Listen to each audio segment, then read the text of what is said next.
Après avoir pris part aux travaux de la 72e Assemblée générale de l'Organisation des Nations Unies à New York, le chef de l'État guinéen, Alpha Condé, vient d'effectuer une visite de 5 jours à Moscou. Sur invitation de son homologue russe, Vladimir Poutine, cette visite a permis aux deux hommes d'État de faire le bilan et de tracer les perspectives de coopération bilatérale. À cette occasion, le président Poutine a annoncé à son hôte que les investisseurs russes manifestent de plus en plus leur intérêt pour l'économie de la Guinée, notamment dans les domaines miniers, la santé, la pêche, l'agriculture, l'énergie, les infrastructures, la formation ou encore la défense, la sécurité et le développement économique. Pour justement renforcer leur coopération, de nombreux accords ont été signés entre les deux pays. Également, en sa qualité de président de l'Union africaine, Alpha Condé a sollicité le soutien de la Fédération de Russie au G5 Sahel, regroupant la Mauritanie, le Mali, le Burkina Faso, le Niger et le Tchad, notamment dans la lutte contre le terrorisme, mais aussi pour accompagner l'Union africaine afin que le continent puisse prendre son destin en main. Nous sommes très heureux des résultats de cette rencontre. En effet,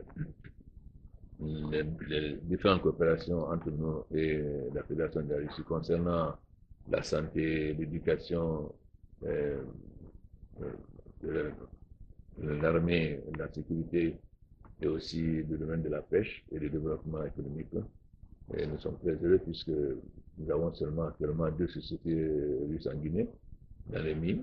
Et hier, grâce au forum, nous pensons que nous allons avoir aussi d'autres sociétés qui vont intervenir, puisque la Guinée a de bonnes potentialités. Nous avons aussi demandé au président d'accompagner les entreprises russes et que, aussi dans le cadre de notre plan de développement sous 5 ans 2016-2020, où nous allons faire le comité consultatif à Paris. Nous avons demandé que la Fédération de la Russie nous accompagne, notamment en nous accordant un prêt concessionnel afin de pouvoir faire travailler les entreprises russes en Guinée, mais aussi de pouvoir faire nos projets de réalisation au niveau des barrages, au niveau des infrastructures, au niveau aussi de l'aménagement rural.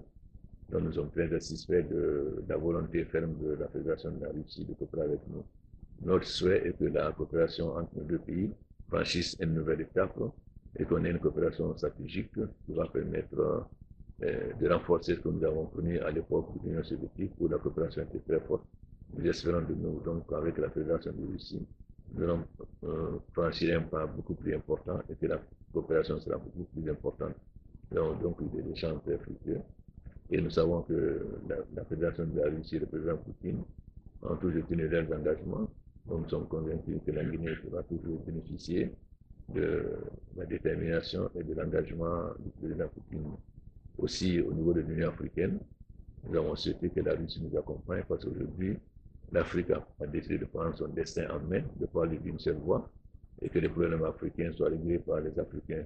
Ce sera le cas, par exemple, de la Libye, du Congo-Kinshasa, mais aussi de la lutte contre le terrorisme. Nous avons demandé au président Poutine d'accorder son soutien au G5, parce que seules les troupes africaines peuvent se battre réellement.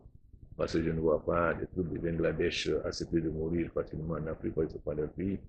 Nous avons des casques bleus, 20 000 casques bleus au Congo-Kinshasa depuis plus de 20 ans, et l'insécurité est toujours plus grande. Donc désormais, l'Afrique de prendre son destin en main. Ça ne plaît pas à tout le monde, mais nous savons que depuis l'Union soviétique, ça a été toujours la position de nos amis d'ici et que la Fédération continue. Donc nous sommes certains que le président Poutine apportera son soutien à l'Union africaine afin que l'Afrique non seulement prenne son destin en main, mais puisse résoudre les problèmes qui le concernent. Donc nous sommes très heureux en tant que président de la Guinée, mais surtout en tant que président de l'Union africaine de cette visite. Et nous allons renforcer donc la coopération entre l'Union africaine et la Russie. J'avais demandé l'année dernière au président Poutine d'envisager aussi une coopération Russie-Afrique, comme nous l'avons avec l'Inde, avec le Japon, avec la Chine, etc. Donc nous espérons que cela va être une application.